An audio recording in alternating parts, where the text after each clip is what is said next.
আমরা কবে নাগরিক হব? কেন আমরা আমাদের সম্মান মর্যাদা বোধ আমাদের মধ্যে কাজ করে না? আমরা কেন 5 টাকা 500 টাকা 1000 টাকা বিক্রি হয়ে যাই?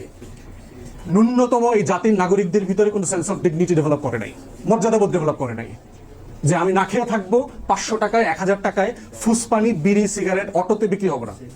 এবং আমি বহুবার এটা বলেছি বিভিন্ন ফোরামে, যে আমি বহু জনপ্রতিনিধিদের সাথে কথা বলেছি যে আপনারা যদি নির্বাচনে দাঁড়িয়েছেন, একটা লিফলেট করে শুধু জানিয়ে দেবেন যে আপনি নির্বাচনে দাঁড়িয়েছেন, আর কিছু করবেন না।